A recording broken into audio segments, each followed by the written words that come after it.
Magandang araw po sa inyong lahat. Ako po si Papa Dudut. Ini-invite kayong lahat na mag-like, share and subscribe sa aking YouTube channel.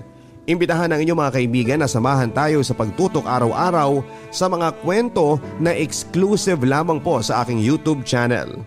Ngayong araw sa Papa Dudut Stories.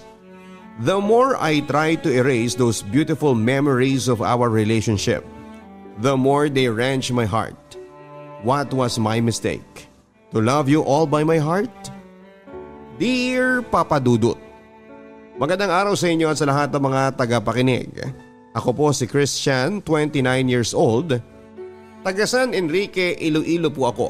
Pero nakatira ako ngayon sa Cavite. Panganay sa 4 na magkakapatid at dating football varsity school editorial cartoonist, chess player, musician, choir member sa parish dito sa Noveleta, at dating sakristan. Nais ko pong ibahagi sa inyo ang kwento ng pag-ibig ko. Isa po ako sa mga pinag-aral ng mga pari ng Don Bosco, o tawagin silang the Salesian Society of St. John Bosco doon sa Iloilo since 2004 to 2013. This congregation is the second largest religious congregation sa buong mundo. Dinala ko sa Don Bosco's Boy Home and Vocational Training Center ng DSWD dahil lumayas ako sa amin at pumunta sa syudad na nahuli ng pulis dahil sa curfew. Alam kong naisip ng iba na ang Don ay isang mayamang tao. Pero hindi po. Ang Don ay tawag sa mga pari doon sa Italy. Kaya pag pari ako, tatawagin akong Don Christian pag nasa Italy ako. Pag nasa Pinas ay Father ang tawag sa mga pari. That was the time na napagplanuhan ng mga Salesiano na pagpaaralin ako sa seminaryo balang araw. Umpisa noon ay naging altar server ako sa misa at naging sakristan mayor noong 2008. Bilang server, akala ko noong una pagpapasikat lang dahil tumutulong ka sa pare. Pero noong nag-attend ako ng ordination sa pagkapare noong 2007, ay nalaman ko na hindi biro ang gawain ko sa likod ng pagsusuot ng sutana. Lagi ako nag-i-excuse sa klase kapag may misa sa labas ng compound kaya laging handa ang mga gamit sa misa. Goalkeeper ako ng pinakaunang football team ng Don Bosco Iloilo. Nagkakaroon din ako ng pagkakamali at injuries. But as time goes by ay parang ako si Neil Etheridge ng Philippine Ascals. Napanood ko ng personal ang game nila kung saan ay tinalo nila ang Bhutan 4-0 last 2008. Hindi ako kasing gwapo pero kasing tibay ng pader ang goal pag ako ang naroon. I like singing at ika nga nila ay kaboses ko si Luciano Pavarotti. Kaya pag nag-flag ceremony ay lagi kong tinataas ang boses ko. Paagaw pansin kay crush. Normal na buhay ko sa Don Bosco, araw-araw na routine ang meron. Pasok sa school, study dasal, football training, etc. Naging editorial cartoonist ako noong second year high school ako dahil nasa section 1 ako. At nakakahiya sa akin kung wala akong extracurricular activities. Lahat sila sumasali kahit sa club lang. Hindi ko binigo ang mga pare sa mga napanalunan ko sa mga contests at awards na natanggap ko. At nagbago ito during summer of 2010. Kakabalik ko lang sa bakasyon nang nakita ko si Nora Lynn, isang trainee ng vocational center doon din sa Don Bosco.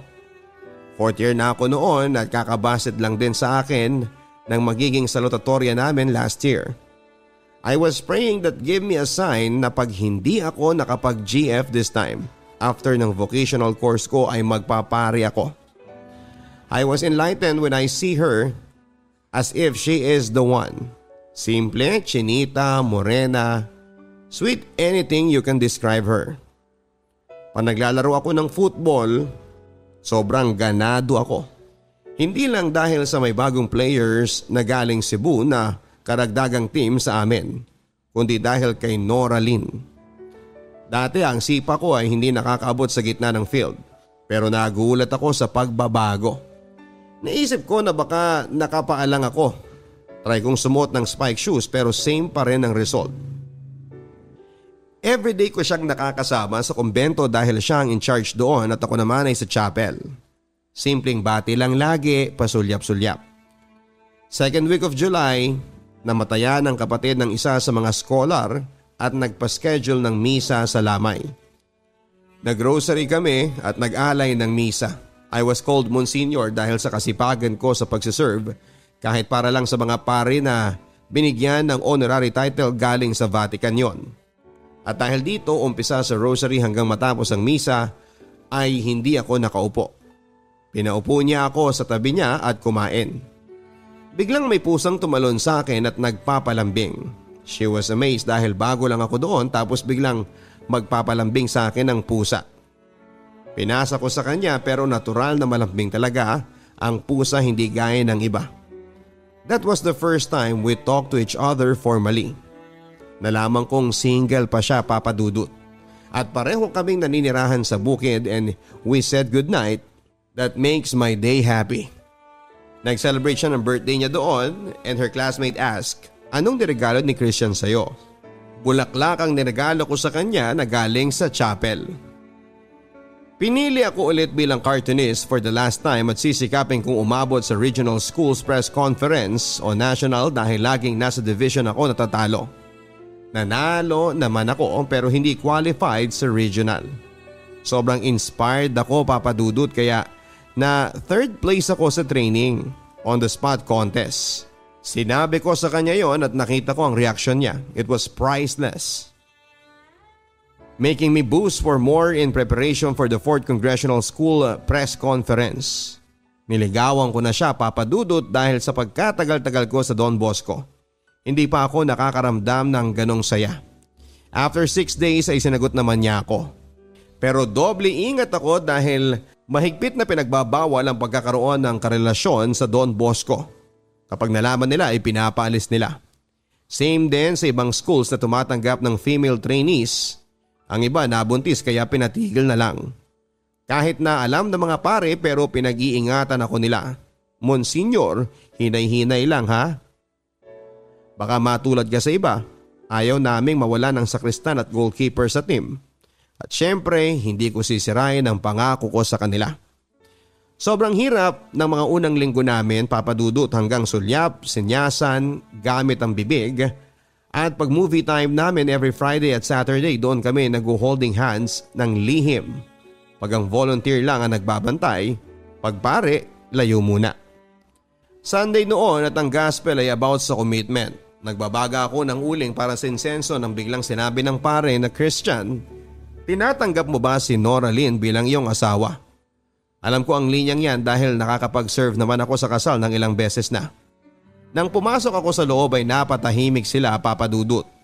Napatingin ako sa kanya at nakita kong tumatawa. Samantala nanalo ako sa Congressional School Press Conference pero natalo sa division. Ganadong-ganado ako dahil first month namin yon at pupunta ako sa city dahil doon ang venue.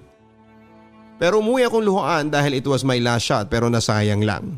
Pero tinanggap ko dahil I've already done my part and it's time to pass it to others.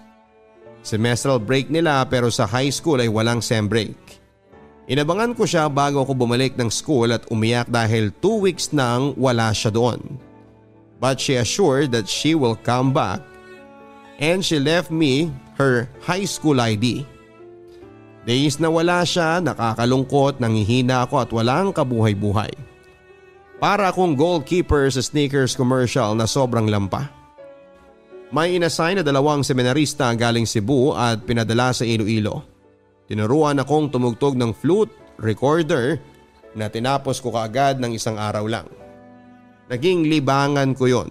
Tumutugtog ako ng mga religious songs, pati ang introduction ng Wind of Change ay pinag-aralan ko. Hanggang sa nagbalik na siya. Walang paglagyan ng saya ko.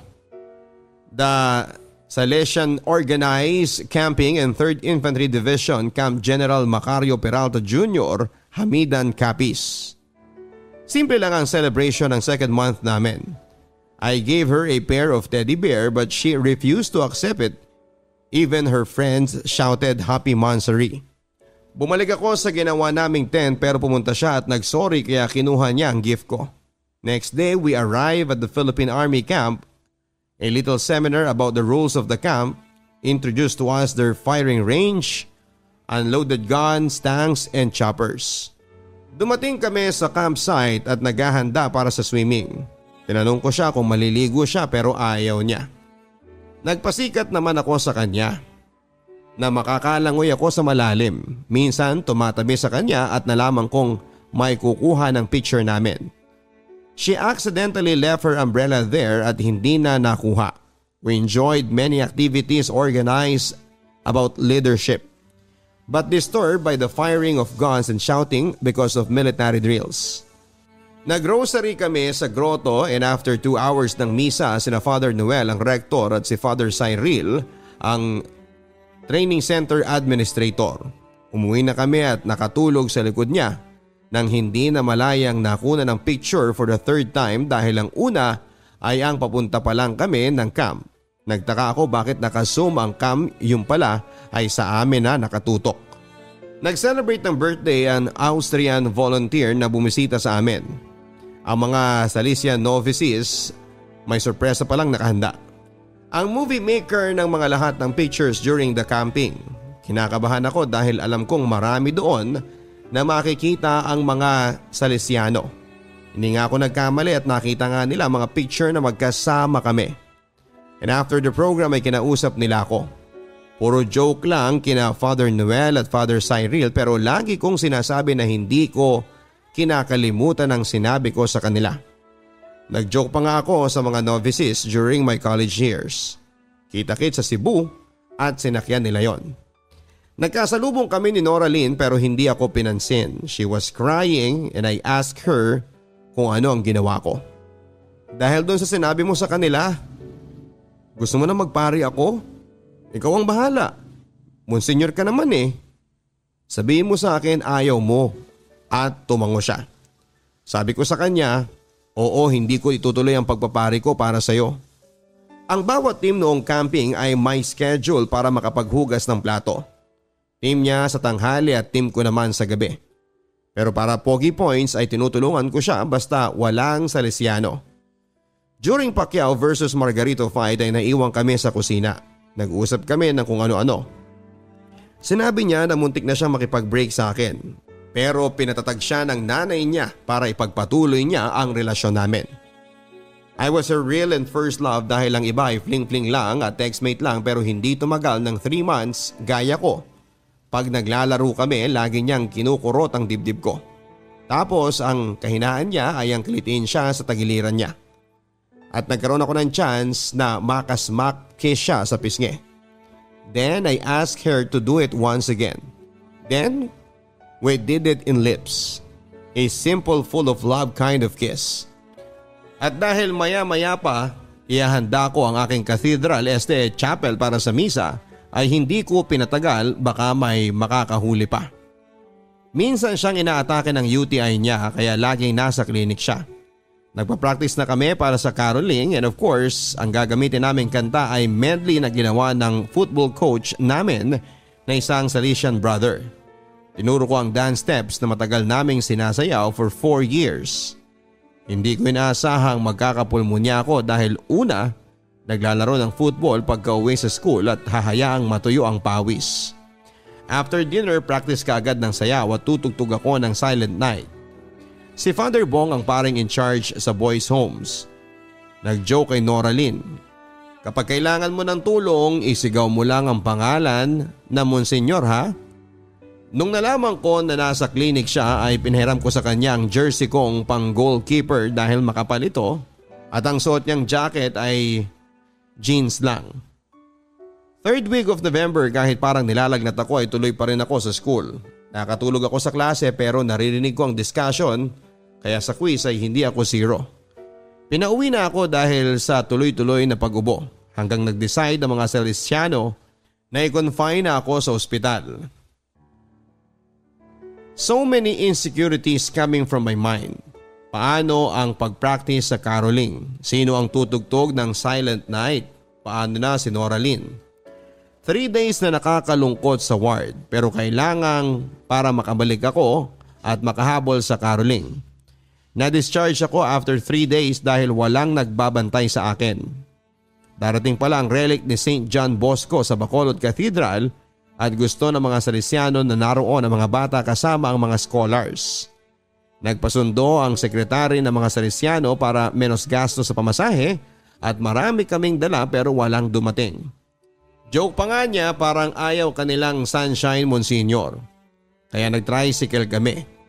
Bumulahaw sila ng tuwa nang nakita nila ako pero ginusto kong dumiretso sa klinik dahil gusto ko pang matulog.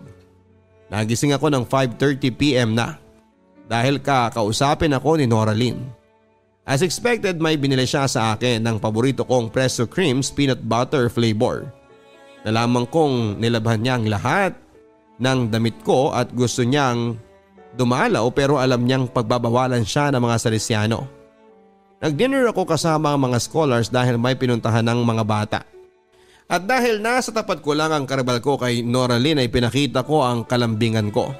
Ako ang naglagay ng kanin at ulam kay Noraline dahil mahina siyang kumain at sinubuan ko pa. Naging malambing si Monsignor ang sabi nila. Inggit kayo, sabi ko. Nagising akong wala sila by the next day kaya nanood na lamang ako ng misa sa TV. Linis dito, linis doon. Humingi ng pagkain sa kumbento, nood ng laban ni Donaire at Montiel, etc. Nainggit ako sa kanila dahil gusto ko ding makita ang relic ni Don Bosco. The way to recover na ako at sila naman ay magkakaroling na walang tumutugtog sa Silent Night until I get a clearance na magaling na nga ako. So many adjustment dahil hindi pwedeng mapagod. May time na hindi ako makakatulog, meron namang pwede. Sabay ang date ng Christmas party namin ni Noraline at sabi daw ay umuwi siya. Nagdasal ako na sana sa Don Bosco na siya sana magpasko. Kaya natupad ang kahilingan ko sa bayan ng Putatan, kinaugalian ng mga Ilonggo na pumunta doon eksaktong ika-16 ng December para sa magandang pailaw sa bayan at mga magagandang Christmas lights sa plaza. Inutusan ako ni Father Bong na merong misa sa Patay na pupuntahan namin kaya handa naman ng mass kit. Tawag sa isang bag na may laman ng kagamitang pangmisa. I'm expecting na isang misa sa Patay ang pupuntahan namin, yung pala ay 2. Nakakapagod pero swak dahil maraming pagkain.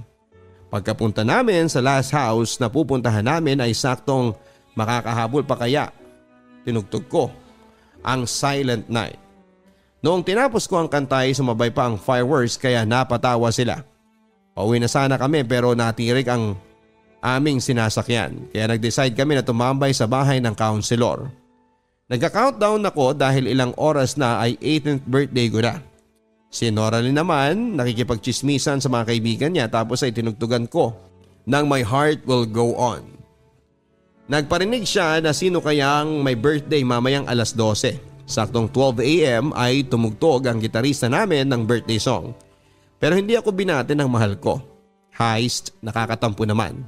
Kaya dumating ang jeep na pwedeng maghatid sa amin ay sumakay na kami pero 2:30 na at ilang oras na, second day ng simbang gabi na. Wala akong tulog kaya nagpabaga ako kaagad ng uling at naghanda na ng chapel. Binati ako ni Noraline after the mass at naghanda kami para sa caroling sa isang school na pinapatakbo ng mga madre. Pagka uwi namin sa Don Bosco ay hindi ko inaasahan na binigyan niya ako ng regalo. Napakasaya ng Pasko dahil nagsimba ang kapatid ko sa Christmas Eve Mass. Nagkaroon ng Christmas party, karaoke at binigyan kami ng regalo. After ng Epiphany of the Lord ay bumalik na kami sa dati. After 3 weeks preparation naman para sa feast day ni St. John Bosco sa January 31st. Meron kaming invitational game at isang magarbong kasal, matuturing mong wedding of the century yon. Dahil sa malaking gagastusing pera. Sa reception pa lang halos lahat pinapunta na.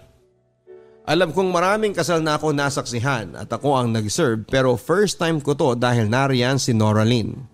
Sa right na taking of vows ay napatingin ako lagi sa kanya as if kami ang nakatayo sa harap ng pare. Buti hindi ako nagkamali dahil istrikto pa naman si Father Bong in terms of pagsaserve sa misa.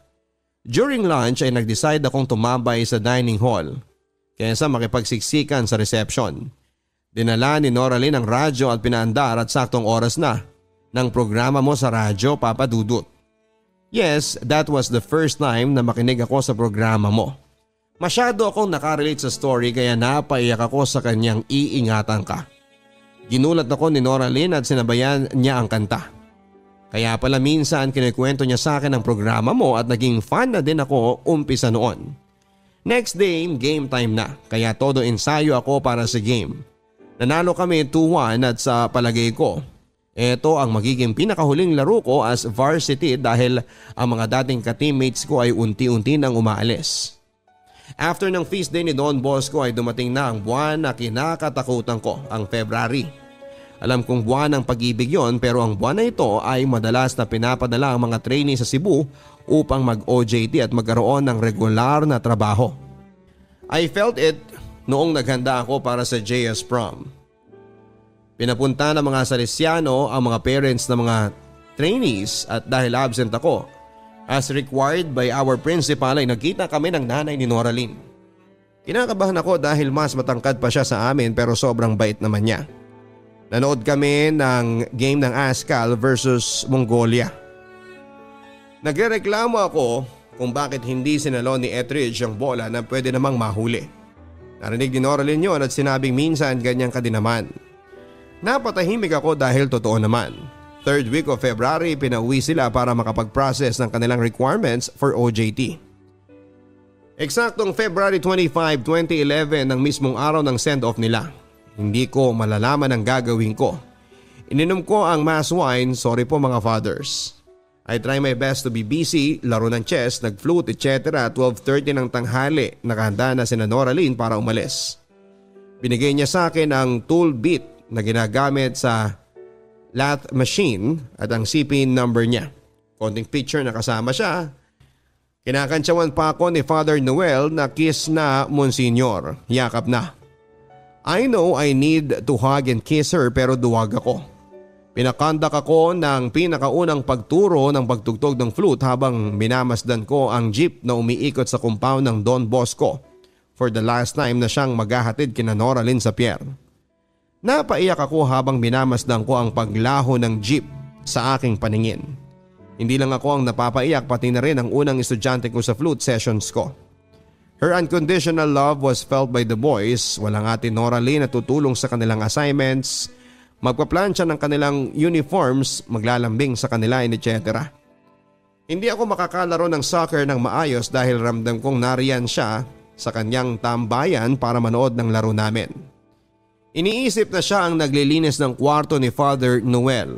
Nagpaplansya ng uniform ko, naghahanda ng lunchbox ko. Pag hindi ko natapos ang assignment ko, nagpapasuyo na tapusin niya na merong sagot ko. Nakaupo sa dulo tuwing misa, nag-aalaga ng mga aso, masayang mukha na sumasalubong sa akin after ng game at mag-good night sa akin. Sobrang hirap talaga. Hindi ako makakatulog ng maayos dahil sa kanya. Almost 2 weeks ko na siyang tinitext pero walang tawag akong natatanggap. I badly missed Noraline. Tinutokso pa nila ako na malaya ng gawin ni Stephen ang balak niyang gawin sa nobya mo na hindi mo nagawa. Aagawin ni Stephen sa iyo si Noraline. May tiwala ako sa kanya na hindi niya sasagutin si Stephen. During my graduation practice ay tumawag na siya. Napaiyak ako dahil sa sobrang pananabik sa kanya. Kung ako sana ang ika-4 na Hokage, araw-arawing kitang dadalawin para maibsan lang ang kalungkutan ko. I heard her cry as we reminisced our memories. Nag-joke sa akin si Father Noel noong kumuha ako ng entrance exam para sa vocational course ko. Hahabulin mo siya sa Cebu pagkatapos ng vocational course mo, no? Lahat ng mga boys home pagkakatapos ng high school ay posibleng dadaan dito bago lumabas ng compound ng tuluyan. Oo, hahabulin ko siya. Natapos ko ang vocational training ko pero kahit anong job fair na ino-offer ng mga company sa Don Bosco ay hindi ako pinapalusot ng mga Salesiano dahil itutuloy nila ang balak ng mga Salesiano umpisa noong baguhan ako. Ang pagpapa-aralin ako sa kolehiyo. Nalaman kong umuwi na pala si Noraline at iniwan niya ang kanyang bagong CP number sa kusinera ng kumbento. Tuloy ang lambingan hanggang sa umuwi ako ng San Enrique upang pagtuunan ng pansin ng lolo ko. Oo, hindi ko tinapos ang college. Nagkaroon kami ng kaunting hindi pagkakaintindihan hanggang sa tuluyang nakipaghiwalay sa akin si Noraline. Napakasakit Papa Dudut, nais kong tapusin ang buhay ko dahil sa mga nangyari. Matagal na nangyari yon pero tuwing gabi, napapanaginipan ko pa rin si Noraline. Ayaw ko nang magising dahil gusto ko siyang makasama. Physically nakapag-move on na ako pero emotionally hindi pa rin. Marami na akong nagugustuhan sa choir o sa mga nakakasalamuha ko araw-araw pero hindi ako makahanap ng kagaya mo, Noraline. Sana napakinggan mo ito sa paborito nating programa. Mahal pa rin kita, palangga ko, ikaw gihapon. Salamat Papa Dudut sa pagbasa ng aking storya upang ibahagi sa iyong tagapakinig. God bless and ingat tayong lahat sa nagpapatuloy na pananalasan ng pandemya. Nagmamahal, Christian. Mga ka-stories, maging updated po sa ating mga bagong post sa pamamagitan ng pagpindot ng notification bell. Panoodin din ang mga personal vlogs ni Papa Dudut na makikita po ninyo sa playlist section ng aking channel. Ngayong araw, sa Papa Dudut Stories. Papa Dudut Stories.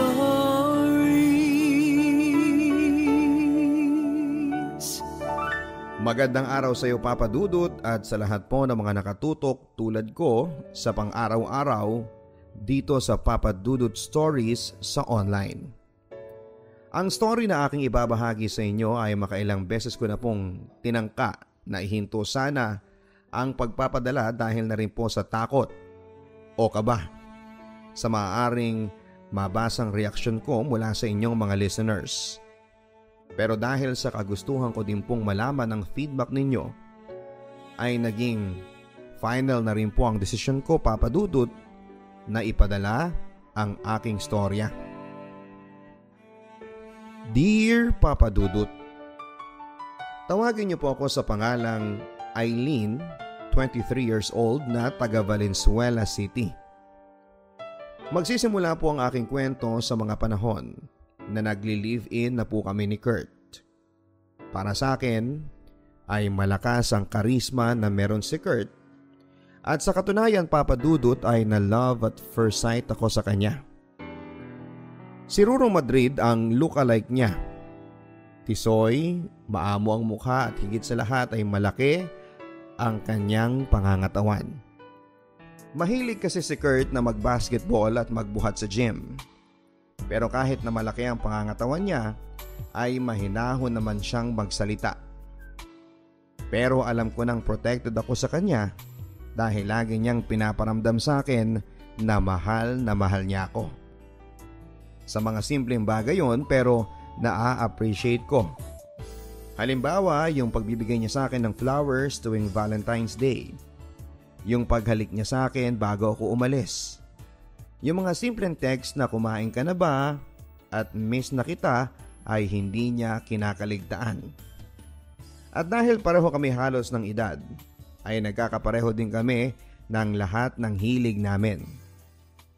Sa tuwing araw ng sweldo ay naglalaan kami ng budget para sa kain sa labas at panunood ng sine. Lumalabas din kami with friends kapag weekends.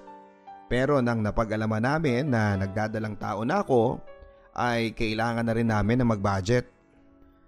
Marami kaming mga kaibigan na nakakasalamuha Papa Dudut. At isa sa mga pinakamatalik na kaibigan ko ay si Jessa, na naging kaibigan na rin ni Kurt. Classmate ko si Jessa sa high school. Nagkahiwalay lang kami ng landas noong nag-college na dahil sa magkaibang school na kami nag-enroll. Pero kahit na ganoon pa man ay hindi pa rin nawala ang pagte-text at communication namin via FB. Papa Dudut, si Jessa po ang klase ng kaibigan na laging handa para umagapay sa akin sa hirap man o sa ginhawa. At nasubok ang pagkakaibigan namin nang napag-alaman ko na sa kabila ng 2 years naming pagsasama ni Kurt bilang mag-asawa. At kahit pa malapit na kaming magka-baby, ay magagawa pa niya akong lukohin. At bilang matalik na kaibigan ay si Jessa nga po ang una kong pinagsabihan. Nalaman ko mula sa isa pang kaibigan namin ni Kurt na may babae daw ito sa office nila. Jessa, friend, tulungan mo ko. Hindi ko na kaya. May babae si Kurt, yung OJT sa office nila. Umiiyak na sumbong ko kay Jessa habang nasa loob kami ng isang coffee shop. Ha? Paano mo nasabi? Matibay ang ebidensya ko, friend. May mga pictures ako na magka-holding hands sila. Pinadala sa akin. Hindi naging madali sa akin ang maranasan yon, Papa Dudut. Akala ko nga ay end of our relationship at goodbye Kurt na. Pero dahil sa madalas na pakikipag-usap naming dalawa ni Kurt kay Jessa, ay nagawa niya kaming maisalba mula sa hiwalayan. Naging masigasig ang kaibigan kong si Jessa na ipaintindi sa aming mag-asawa ang kahalagahan ng pagiging kasal namin. Na hindi makakabuti sa baby namin kung maghihiwalay pa kami. Ito ang isa sa mga nakakatuwang ugali ni Jessa. Para siyang expert pagdating sa love problem na parang ang dali-dali niyang ipag-ayos kahit sino pang magkarelasyon na on the rocks ang stability ng pagsasama. Buti na lang at nandyan si best friend Jessa and soon to be kumari ko sa anak namin ni Kurt. Pero hindi lang isang beses na naulit ang ganong senaryo na si Kurt ay nambabae. Madalas ako na mismo ang kumukompronta sa asawa ko sa tuwing nahuhuli ko siyang may kachat o katagpong iba. Hindi pa ba ako sapat, Kurt? Ngayong magkakaanak na tayo. Bakit mas lalong lumiliit ang utak mo? Please, grow up! Umiiyak na sabi ko sa kanya. Ayaw kong masanay, Papa Dudut. Pero habang tumatagal, ay lalong lumalala si Kurt na para na siyang may sakit na hindi malunasan. Habi na niya ang pambababae. Sa katunayan ay hindi niya pinalampas na mambabae sa araw pa mismo ng panganganak ko. Inabot pa ng kinabukasan bago niya ako dinalaw sa ospital. Inumaga kasi siya sa kantungan ng babae niya. Marami akong mata sa labas na nagsasabi sa akin kung saan huling nakita si Kurt o kung sino ang huling niyang kausap. Baka nakakalimutan ni Kurt na kaibigan ko din ang mga kaibigan niya at mas ka-close nila ako kesa sa kanya. Minsan iniisip ko na lamang na sadyang makapal talaga ang mukha ng asawa ko dahil hindi na siya nahihiyang ipangalandakan ang ginagawa niyang pambababae. May OJT na naging babae niya. May dating kaklase at ang pinakamalupit, kahit boss niyang may asawa na, ay nalink din sa kanya. Ayon sa tatay ni Kurt, nang minsang humingi ako ng advice dito na hindi daw talaga mapipigilan minsan ang pagkakaroon ng tukso sa paligid. At mahirap ding umiwas sa minsanang tampuhan sa mag-asawa. Pero kailangan daw naming magtulungan na unawain ang bawat isa, lalo na ngayong magkaka-baby na kami ni Kurt. Ginagawa ko naman po ang lahat pa para intindihin siya. Sa katunayan, hindi na para sa akin ang pagtitiis ko kundi para sa anak namin pa. Tulungan niyo po sana akong ipaliwanag sa kanya na hindi pa huli ang lahat para magbago siya. Hindi na para sa akin kundi para sa baby namin. Umiiyak na pakiusap ko sa papa ni Kurt. Bukod sa papa ni Kurt ay isa din po sa mga hiningang ko ng advice ay ang best friend namin ni Kurt na si Jessa. Wala ding pagdadalawang isip si Jessa para suportahan ako sa struggle na ito ng buhay ko.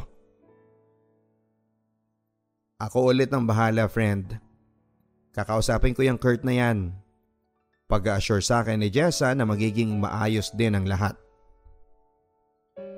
Lumipas ang ilang linggo matapos ang pag-uusap naming yon ng papa ni Kurt at ni Jessa, ay naramdaman kong naging iba ang kilos at pag-uugali ni Kurt. Unang changes ay mas maaga nang umuwi ng bahay si Kurt. Nakadalawang tingin pa nga ako sa relo ko noong una ko siyang beses na napansing umuwi ng tama sa oras. Dati halos umaga na siyang umuwi, pero sa lahat ng mga pagbabagong ginawa niya, ang pinaka-the best para sa akin ay mas binigyan na niya ng time ang baby namin. Madalas ko silang makitang mag-ama na naglalaro o kaya naman ay nag-uusap na akala mo ay nagkakaintindihan sila. Papa Dudut, nagpapasalamat ako sa langit dahil sa wakas ay pinakinggan na rin niya ang matagal ko nang dinarasal. Na sana ay mapagbago niya ang asawa ko. Hindi na lamang ako nagsalita pa kay Kurt at hinayaan ko na lamang siyang magpatuloy sa mga pagbabagong ipinapakita niya sa amin na labis kong kinatuwa. Hindi lang para sa pagsasama naming dalawa kundi para sa baby namin. Marahil iba din ang naging impact ng nakapanganak na ako at nakita na niya ang baby namin. Naging matured na siya para magpakatatay. Isang araw ay nagkasundo kami ni Jessa na lumabas para magkita sa paborito naming coffee shop. Matagal na rin mula nang huli kaming magkita. Isa pa ay gusto ko ding ipaalam sa kanya na masayang masaya ako sa naging improvement ng asawa ko at nagpapasalamat ako sa kanya sa pagiging instrumento niya para mas lalong patatagin ang relasyon namin bilang mag-asawa. Ganon talagang magkaibigan, Eileen. Nagtutulungan. Basta kapag may napansin kang kakaiba kay Kurt ha, just let me know. Para masermonan ko na yang si Kurt. Natatawang sabi pa ni Jessa. Akala ko nga walang himala sa asawa ko, Jessa. Buti na lang at marami kayong kumausap sa kanya para magbago siya. Nakangiting sabi ko sa kanya. Mas late din kasing mag-mature ang mga lalaki, Eileen. Alam mo yan, friend. Pahabol na sabi ni Jessa sabay tawa naming dalawa. 8:00 ng umaga, tulog na tulog pa si Kurt noon. Nang isang FB message ang pumasok sa CP niya. Nung una ay hindi ko pinapansin yon. Pero dahil nakatatlong notifications na yata yon sa phone niya ay sinubukan ko ng buksan. Kailangan pala ng password o fingerprint ni Kurt para maka-access. Ang ginawa ko, Papa Dudut, ay dahan-dahan kong tinapat ang CP niya sa fingerprint niya. At instant ay nabuksan ko ang cellphone niya. Hindi ko akalain, Papa Dudut, na may kalandian na naman ang asawa ko. Nakakaiyak isipin na may expiration din pala. Ang akala ko ay forever na pagbabago niya. Ayon sa conversation nilang dalawa ni Jessa, magkita raw sila sa dati nilang tagpuan. Miss na raw ni Jessa ang asawa ko. Namimilog ang mga mata ko, Papa Dudut, nang mabasa ko na si Jessa ang kachat ng asawa ko.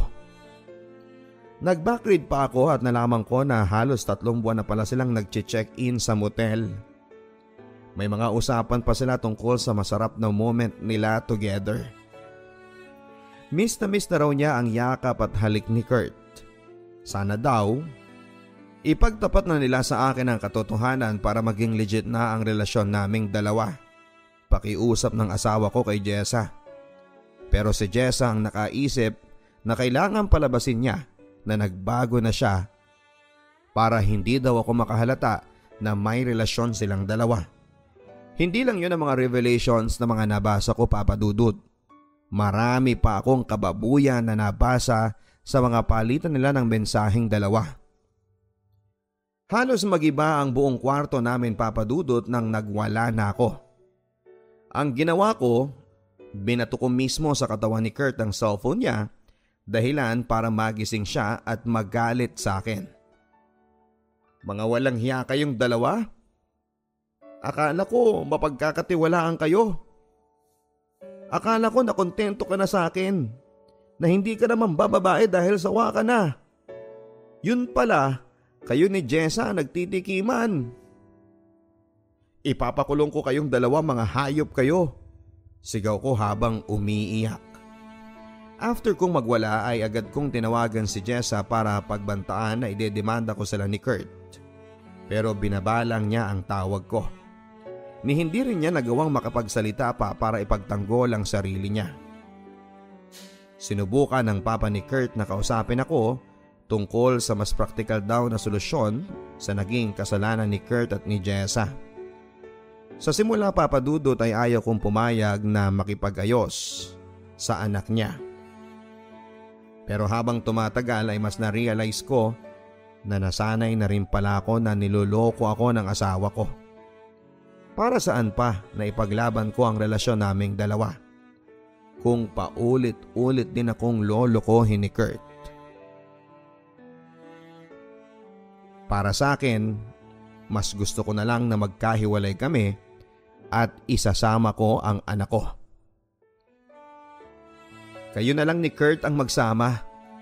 Total, yun naman ang gusto mong mangyari, hindi ba, Jessa?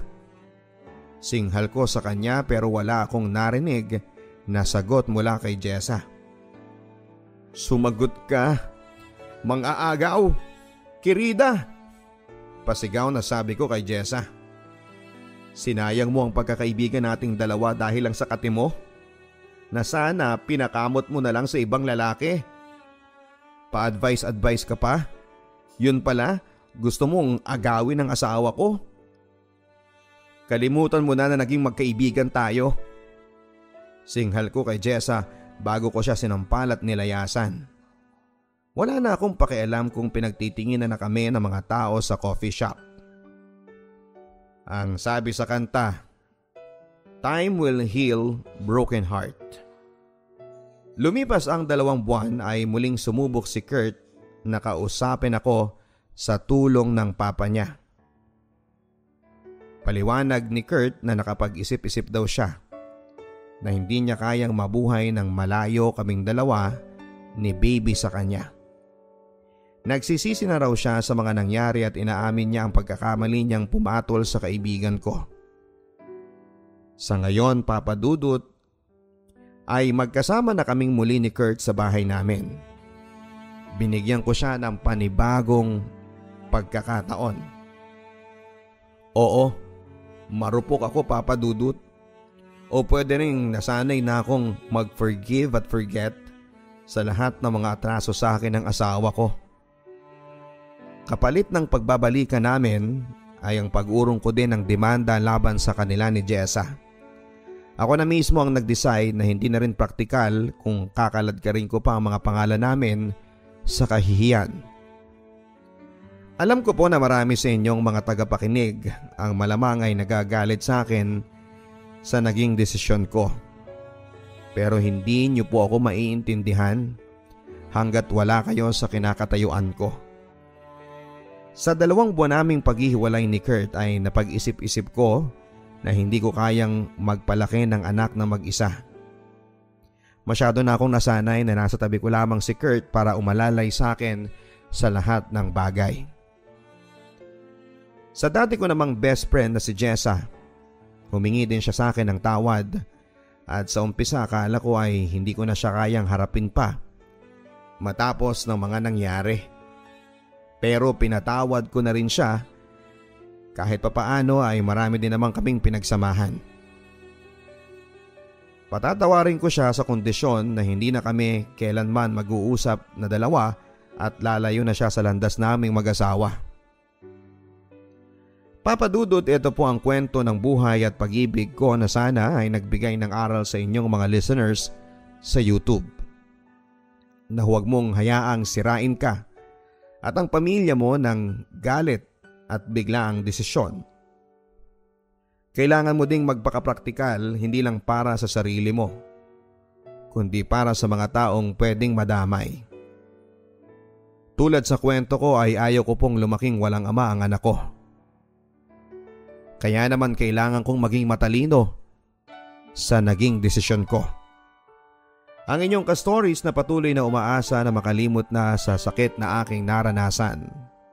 Eileen of Valenzuela.